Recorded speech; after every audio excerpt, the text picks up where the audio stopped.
It was on this day in October 1998 that Archbishop Desmond Tutu, the chairperson of the Truth and Reconciliation Commission, handed the Commission's report to then-President Nelson Mandela. Today, the Nelson Mandela Foundation hands over the audios of the National Archives as the country commemorates the 20th anniversary of the momentous event. With us in studio, we've got Sello Hatang. He is the CEO of the Nelson Mandela Foundation. And from our parliamentary studio in Cape Town, we've got former SABC journalist Lukhanyo Calata. He, of course, is the author of My Father Died for This, a book that navigates the history of his family's activism during the apartheid years, including his father's tragic death in the hands of the brutal system, and the open-ended questions that are yet to be answered, even by the TRC. So, again, welcome to my guests. Sello, I'm going to begin with you, and thanks again for being with us here on the program. The Foundation says the TRC is a historic event that was aimed at accomplishing a number of objectives. What do you believe those objectives were? Thank you very much, Leanne. And I think maybe we should start off by paying our tribute again and said on the passing of WHP, and to say that to his family and many others who suffer from some kind of mental illness, we are with you. May we be healed of all those kind of mental illnesses. I think for us as the Foundation, we believe that this moment is a moment for us to stop as a country and reflect and ask ourselves, what is that unfinished business that we still have to do? There's stuff that the TRC recommended, which was basically ignored in part by government and also by civil society and the private sector. And those objectives were about healing the wounds of the past, ensuring that we build a society that's more united, a nation that sees itself as one, that there's accountability on the part of those that committed atrocities, that there's prosecution of those that are found to have done something wrong. And some of these including on the issue of the economy, that those who are beneficiaries of apartheid should contribute to some trust that can then, a solidarity trust, if you like, to help rebuild South Africa. And I think for us, we're saying it shouldn't be like we did 5 years ago, when on the 15th anniversary of the TRC report, we had conversations like this, and then we forget, we wait for another 5 years, and on the 25th anniversary, we say, that unfinished business, what is it? Yeah.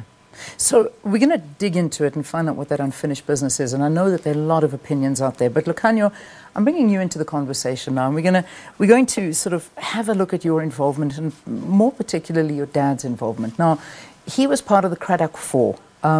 He was burnt, where mutilated bodies were found just outside Port Elizabeth in 1983. When the TRC was set up, what were your hopes and dreams for the Commission? Leanne, yes, thank you very much. Well, I think when the TRC was set up, there was the expectation that those people that were responsible for the murders of the Cradock 4, but not just the Cradock 4, but also the PEPCO 3, Mamu Victoria Mxenge, Spiwe Mtimkulu, just to mention a few names, that the people that were responsible for those deaths would obviously be brought to book, and that we would eventually see justice for the lives that were lost. And I think there was also that hope that for the first time, someone like my mother would be able to sit in an official capacity and be able to tell her story. Because in the first inquests into the deaths of the Cradock 4, my mother and the other mothers did not get to speak for themselves. In court, they were represented by the now late Arthur Chaskelson. In the second inquest, they also did not get to speak in court because they were represented by Advocate George Bezos. So the TRC allowed them that opportunity where they could get to speak for themselves, where they could, get to release the pain that had been brooding inside of them for all of that time. Obviously with the expectation that those responsible for the murders of their husbands and our fathers would be brought to book, not just those people that were there on the night that actually committed the physical act of murdering them, but also those that had created the environment that made it conducive for those kinds of atrocities to be perpetrated in. So we were expecting justice, Leanne. Yeah, and when you talk about unresolved business, Sello, this is, I think, what we're talking about, is that, you know, you look at a story like Lukhanyo's, and in his book he very much so talks about, despite the two attempts at reopening the case, the TRC, there's still nobody prosecuted for these murders. There are so many open wounds that are left 20 years on, and people are still desperate to get justice for these crimes that were committed. This is a very difficult thing to understand and to move on as a country if there's still no resolutions. Precisely, and I think if we were to use another example, which Lukhanyo just sort of alluded to, take the Timor family. The Timor family has had to actually take action themselves, not the state. And surely, as South Africans, we should use this case, for example, as a good example to say, the person who was actually responsible is alive. Yeah. And the state should then be saying, we have run this inquest. The inquest it has now established that this person who is alive actually lied during all the inquiries that were held before. Now it's time for South Africa to find a way to then prosecute such a person. Instead, it's the family that's now asking NGOs like ourselves to say, can you please join in as amicus, so that we can then help find some kind of justice. So 20 years on, we should be asking ourselves, the Timor family has to have some kind of justice while the person is still alive. Yeah. Because at the point of them having passed on, there's no way of finding out the truth. There's no way. It's not about jailing people necessarily, but accountability is also about telling exactly what happened. Because to heal those wounds, as per the Constitution of South Africa, which says that right at the beginning, it says it's about healing the wounds of the past. How do you heal when you actually don't know? How did my father die? Yeah. How did my brother die? And all those things, my wife, my husband, how did they die? Did they actually slip on some soap and then they hit their head and died? And those things are things that we then can help. Also heal the wounds for those who are still to be born. Remember, the stuff that we're doing today shouldn't be about Lukhanyo, shouldn't be about, it should be about Lukhanyo's great-grandchildren. For them to read and think to themselves, oh, this is actually how my great-great-grandfather died, and this is why he died, and what are we doing today to help build that country that he wanted. And you know, it opens up an entirely different story, because, Lukhanyo, you're in the same boat. I mean, the narrative that Sello is talking about, you and your family are in that boat. And I mean, you've been very, very vocal against how the post-apartheid government has actually treated these stories, and how the government is just not supporting apartheid victims. Just the Cradock 4 as an example. I know you've brought up many other examples. Are they failing people at this point? It's a shame, Leanne, that we would sit here today and we would talk about how the ANC-led government has completely failed us.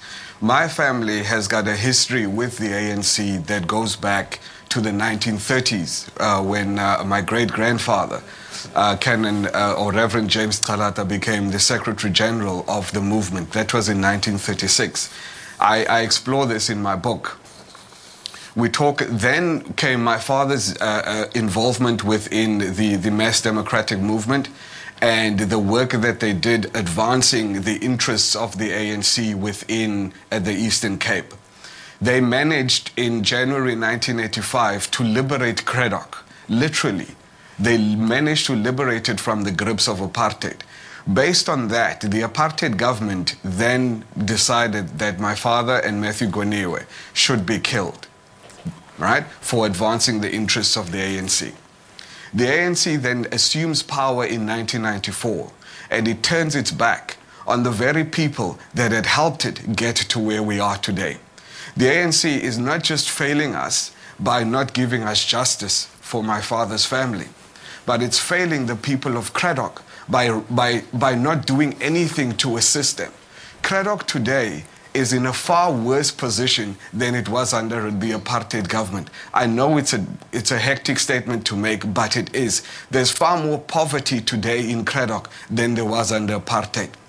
There are no jobs for the people in Cradock. Yeah. The ANC has forgotten about the people and the communities that had helped put it where it is. There's no education system that is functioning in Cradock. Once again, not just failing us as the families of the Cradock Four, but failing the communities that were led by these people. I don't know where the ANC thinks we're going to end up in our future, when all they seem to be interested in is looting. When all they seem to be interested in is inculcating a culture of a lack of accountability.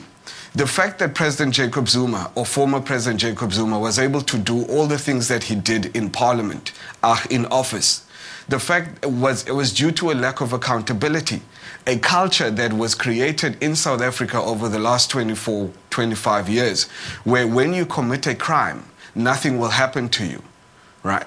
So now we're seeing issues such as VBS and the looting that went on there, the impunity that people carried on with, because they know that chances are nothing is going to happen to them. Because in South Africa, we've created an environment, a culture, where you can do almost whatever you want to, knowing that you won't be prosecuted or nothing will come, because the people that were responsible for apartheid, the people that were responsible for the murders of the Cradock Four and all the other cases have never been prosecuted. There is a culture of a lack of accountability in South Africa, and unless we start seeing a change in that, I don't know what the future holds for us.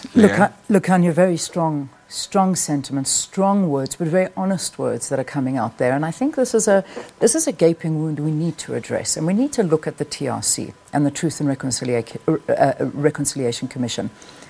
Did it fail us as a country? Because we look 20 years on and people are very bitter, and people do feel that whites got away with apartheid. Whites are still living a privileged life here in South Africa. They are still the dominant force when it comes to holding the most when it comes to the economy in this country, and still lead a brilliant life like they did many, many years ago. What has really changed, and what did the TRC honestly achieve 20 years down? Sello, I'll leave this to you. I think I would say we failed the TRC. You set up a process, and that process then comes up with recommendations. It's upon you to then take them forward. And Lukhanyo said something about education, for example, how in Cradock it is failed. But one of the recommendations of the Truth Commission, for example, was that those who couldn't finish their studies because of their anti-apartheid work must then have the state fund those, their education, meaning that if your child then took over, it has to now, their education was also interrupted, they must then be given an opportunity to study. The state must then fund that. So fees must fall is actually something that is also something that the Truth Commission, if you like, foresaw. Because those who felt the pinch of apartheid because they couldn't finish their studies should then have been funded by the state. Yeah. And it's these things where I'm saying the TRC didn't fail us. We failed the TRC because the process came up with a wide range of recommendations. Talking of how white people got away with apartheid, in the recommendations, it also says you should have a wealth tax. Beneficiaries of apartheid should have made a once-off payment into the trust. That never happened. It never happened. You know, and it's those things that could have fixed Alex, because the beneficiaries were in Sandton. So they fund Alex for Alex to be lifted. And it's that we then need to be looking back at to say, are we going to be sitting here, not me, not Lukhanyo this time, it will be someone else who will be sitting with you, saying 40 years on, well, what did the TRC do? We should then be saying, is there political will to look back at some of the things that were said? Shouldn't we look at fees must fall honestly and say, not only at higher education, but also ECD, how do we fix it from there? that we make sure that the education system then benefits those who actually continue to suffer as if they were under apartheid. Yeah, so maybe that's where the fault lies, is that when we look at the TRC, we look at the recommendations, very few of them have actually been implemented. And that's where the problem lies. So would it be the responsibility of the post-apartheid government to have implemented it? I go back to the years of Nelson Mandela. Is that perhaps where the fault lies? You know, the Archbishop Tutu said, one of the sad moments of this country was that Madiba served only one term. He believes that had Madiba served the second term, he wouldn't have just aborted it. We don't know, actually. It's Archbishop Tutu's view that had he continued, maybe he would have responded differently to the stuff that we're talking about today. But it's also not fair to then just say it was the responsibility of the state, because the recommendations also gave some obligations on the civil society and the private sector. And today the private sector continues to be extractive, as it was in the past. Yeah. And it's that we need to be looking into and saying, look, if the TRC had to do anything, is to ensure that the extractive nature of capital needs to then be something that we look into the future. Yeah.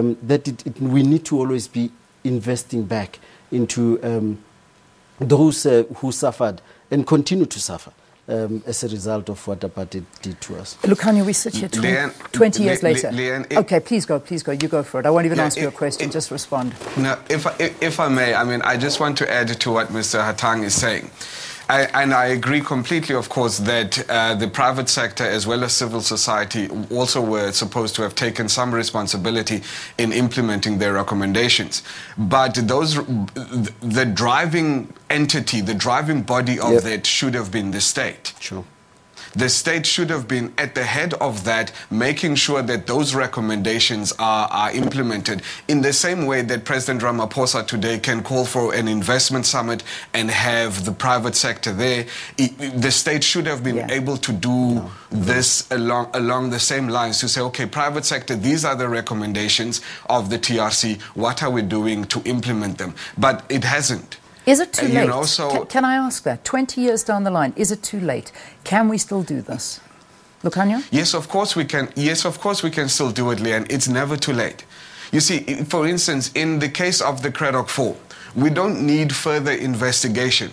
We've had 2 inquests. In the last judgment of Judge Neville Zitzman in 1994, he found that the apartheid state was responsible for the murders of the Craddock 4.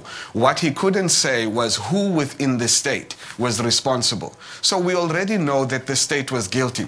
All we now need to do is identify the individuals that were within the state. I can already tell you some of those individuals. F.W. de Klerk is one of those individuals. Adrian Flock is one of those individuals. There was a general by the name of Joffel van der Westhuizen. He's one of those individuals within the state that were responsible for the murders of the Craddock 4. So all they need to do is get the prosecution team together and start prosecuting these individuals. It is not too late. De Klerk was released from hospital earlier this week, which means he's still alive. Adrian Flock is still alive. General van der Westhuizen is still alive. Eric Taylor, the person that came to the TRC and confessed to being the one that actually killed my father, he's still alive. So what is the state waiting for? It must do it, and it must act today. It's never too late. Yeah. Sello, at the end of the day, I mean, the reason we're having this conversation, and we keep emphasizing it, is 20 years since the release of the TRC and the findings. The tapes are now available. So, you know, this is all on record. Everything, the findings, the recommendations, to go back, listen to the testimonies, it's all there. And what is the foundation doing with all of it? You know, the power of the archive is to help hold people accountable. There you go. And the reason we do the work that we do of archive is that we're responding to the call that Madiba made in 2004, 2006, when he said memory is important. And as we remember, we must then take necessary action to help heal us, our country. And in this case, we will be collaborating with the National Archives of South Africa, for example, giving some of these tapes for people, the next generation, to continue to then dig and do some research. But I think it's not enough to be recording these things. It's quite another to take action. Yeah. And in our case, it's not too late to take that action. It's not too late to even look at how do we help rebuild South Africa economically. Look at today, I think they were saying 51% or 52%, Stats SA says, of young people are unemployed. That's over half of the young people in our country. And we still live in the most unequal society in the world, and that's the reality. Solidarity tax was precisely to then help deal with some of those things that we then dealing with, that we're dealing with today. And my final question to you, is our President Cyril Ramaphosa our man to do the job, to finally perhaps implement this? It's been 8 months. If we could call out to him to say, this needs to be implemented now without further ado, is he the man for the job? You know what Lukhanyo said right at the beginning? He said some of the things that we did back with the TRC was to give hope. But it's hope with nothing in terms of action. And we are hoping that the president will be that hope who can then deliver. Sello, I know you've got to go. Lukhanyo, wrap it up in 30 seconds for me. Is our president the man to do this, finally implement this and hold people accountable for these atrocities? Well, the president doesn't act on his own mandate. He acts on the mandate of the ANC, and it all depends. If the ANC wants him to do it, then he will do it. If the ANC doesn't want him to do it, he won't, unfortunately. We leave it there. Look, Lukhanyo Calata, thank you for talking to us. Sello, Hatang, always a pleasure to see you. Thank you for talking to us. We'd love to hear your views and opinions as well. Do write to us at Morning Live SABC. Let's take a break. The news at 8 after this.